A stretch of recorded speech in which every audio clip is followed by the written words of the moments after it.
शुरू अल्लाह का नाम लेकर जो बड़ा मेहरबान निहायत रहम वाला है।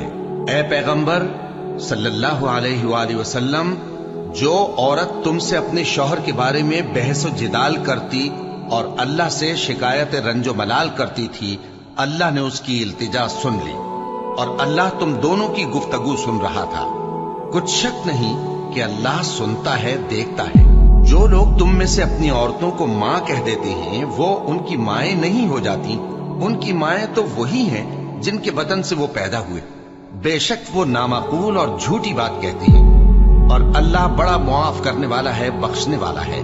और जो लोग अपनी बीवियों को माँ कह बैठे फिर अपने कौल से रुजू कर लें, तो उनको कुर्बत से पहले एक गुलाम आजाद करना जरूर है।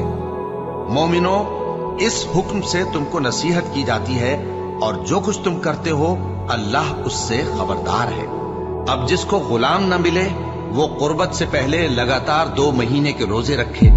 फिर जिसको इसका भी मकदूर न हो उसे 60 मोहताजों को खाना खिलाना चाहिए। ये हुक्म इसलिए है कि तुम अल्लाह और उसके रसूल के फर्माबरदार हो जाओ, और ये अल्लाह की हदें हैं और न मानने वालों के लिए दर्द देने वाला अजाब है। जो लोग अल्लाह और उसके रसूल की मुखालफत करते हैं वो उसी तरह जलील किए जाएंगे जिस तरह उनसे पहले लोग जलील किए गए थे, और हमने साफ साफ आयतें नाजिल कर दी हैं, और जो नहीं मानते उनको जिल्लत का अजाब होगा। जिस दिन अल्लाह उन सबको जिला उठाएगा तो जो काम वो करते रहे उनको जताएगा। अल्लाह ने वो सब काम लिखवा रखे हैं और ये उनको भूल गए हैं, और अल्लाह हर चीज से वाकिफ है। क्या तुमको मालूम नहीं कि जो कुछ आसमानों में है और जो कुछ जमीन में है अल्लाह को सब मालूम है। किसी जगह 3 शख्सों की सरगोशी होती है तो अल्लाह उनमें चौथा होता है, और जहां 5 आदमियों की सरगोशी हो तो वो उनमें छठा होता है, और न इससे कम या ज्यादा, मगर वो उनके साथ होता है, खा वो कहीं हो। फिर जो जो काम ये करते रहे हैं क़यामत के दिन अल्लाह सब उनको बताएगा। बेशक अल्लाह हर चीज से वाकिफ है। ए पैगंबर सल्लल्लाहु अलैहि वसल्लम, क्या तुमने उन लोगों को नहीं देखा जिनको सरगोशियां करने से मना किया गया था, फिर जिस काम से मना किया गया था वही फिर करने लगे? और ये तो गुनाह और जुल्म और पैगंबर सल्लल्लाहु अलैहि वसल्लम की नाफरमानी की सरगोशियां करते हैं। और जब तुम्हारे पास आते हैं तो अल्लाह ताला के बताए हुए अल्फाज के बजाय दूसरे अल्फाज में तुम्हें दुआ देते हैं, और अपने दिल में कहते हैं कि अगर ये वाकई पैगंबर हैं तो जो कुछ हम कहते हैं अल्लाह हमें उसकी सजा क्यों नहीं देता।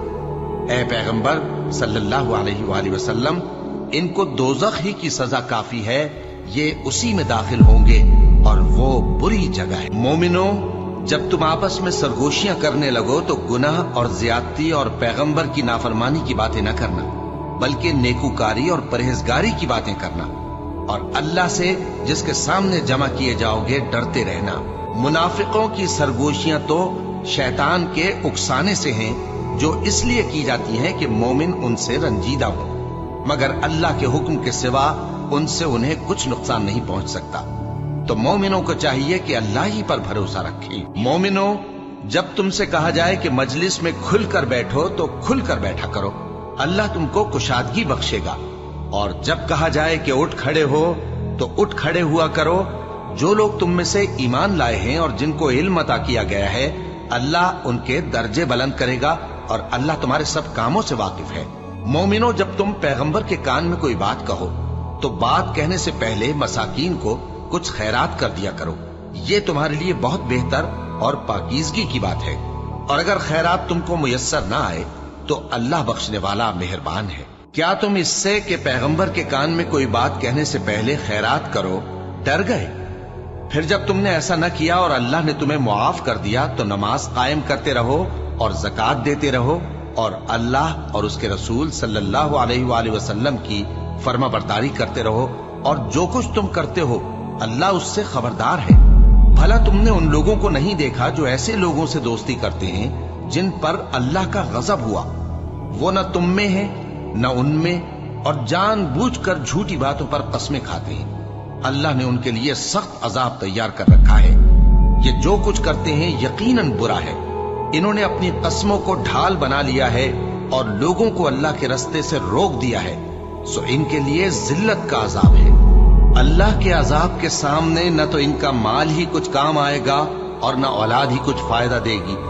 یہ لوگ اہل دوزخ ہیں، اس میں ہمیشہ جلتے رہیں گے۔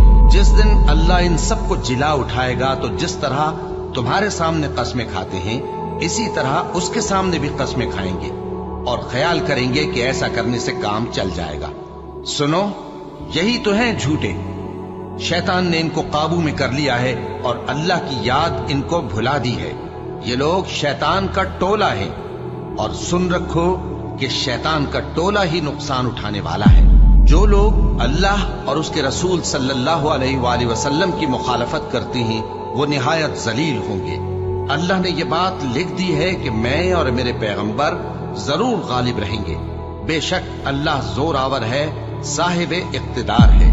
جو لوگ اللہ پر اور روز قیامت پر ایمان رکھتے ہیں تم ان کو اللہ اور اس کے رسول صلی اللہ علیہ وآلہ وسلم کے دشمنوں سے دوستی کرتے ہوئے نہ دیکھو گے، خواہ وہ ان کے باپ یا بیٹے یا بھائی یا خاندان ہی کے لوگ ہوں۔ یہ وہ لوگ ہیں جن کے دلوں میں اللہ نے ایمان کو نقش کر دیا ہے اور اپنے فیض سے ان کی مدد کی ہے، اور وہ ان کو بہشتوں میں جن کے نیچے نہریں بہہ رہی ہیں داخل کرے گا، جن میں وہ ہمیشہ رہیں گے۔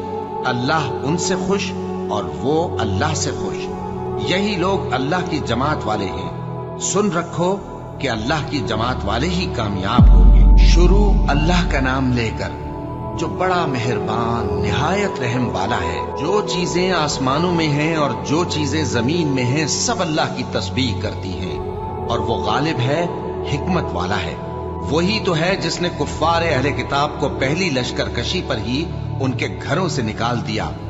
مسلمانوں، تمہارے خیال میں بھی نہ تھا کہ وہ نکل جائیں گے، اور وہ لوگ یہ سمجھے ہوئے تھے کہ ان کے قلعے ان کو اللہ کے عذاب سے بچا لیں گے، مگر اللہ نے ان کو وہاں سے آ لیا جہاں سے ان کو گمان بھی نہ تھا، اور اس نے ان کے دلوں میں دہشت ڈال دی کہ اپنے گھروں کو خود اپنے ہاتھوں اور مومنوں کے ہاتھوں سے اجاڑنے لگے۔ تو اے بصیرت کی آنکھیں رکھنے والو، عبرت حاصل کرو۔ اور اگر اللہ نے ان کے بارے میں جلا وطن کرنا نہ لکھ رکھا ہوتا تو ان کو دنیا میں بھی عذاب دے دیتا، اور آخرت میں تو ان کے لیے آگ کا عذاب تیار ہے ہی۔ یہ اس لیے کہ انہوں نے اللہ اور اس کے رسول صلی اللہ علیہ وآلہ وسلم کی مخالفت کی، اور جو شخص اللہ کی مخالفت کرے تو اللہ اسے سخت عذاب دینے والا ہے۔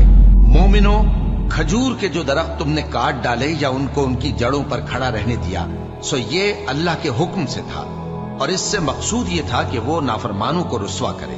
اور اے مسلمانوں، جو مال اللہ نے اپنے پیغمبر کو ان لوگوں سے جنگ کے بغیر دلوایا ہے اس میں تمہارا کچھ حق نہیں، کیونکہ اس کے لیے نہ تم نے گھوڑے دوڑائے نہ اونٹ، لیکن اللہ اپنے پیغمبروں کو جن پر چاہتا ہے غالب کر دیتا ہے، اور اللہ ہر چیز پر قادر ہے۔ جو مال اللہ نے اپنے پیغمبر صلی اللہ علیہ وآلہ وسلم کو بستیوں والوں سے دلوایا ہے وہ اللہ کے اور پیغمبر کے اور پیغمبر کے قرابت والوں کے اور یتیموں کے اور حاجت مندوں کے اور مسافروں کے لیے ہے، تاکہ جو لوگ تم میں دولت مند ہیں انہی کے ہاتھوں میں نہ گردش کرتا رہے، اور جو چیز تم کو پیغمبر صلی اللہ علیہ وآلہ وسلم دیں وہ لے لو، اور جس سے منع کریں اس سے باز رہو، اور اللہ سے ڈرتے رہو، بے شک اللہ سخت عذاب دینے والا ہے۔ اور ان ضرورت مند مہاجروں کے لیے بھی جو اپنے گھروں اور مالوں سے خارج اور جدا کر دیے گئے ہیں، جو اللہ کے فضل اور اس کی خوشنودی کے طلبگار اور اللہ اور اس کے پیغمبر کے مددگار ہیں، یہی لوگ سچے ہیں۔ اور ان لوگوں کے لیے بھی جو مہاجرین سے پہلے اس گھر یعنی مدینے میں مقیم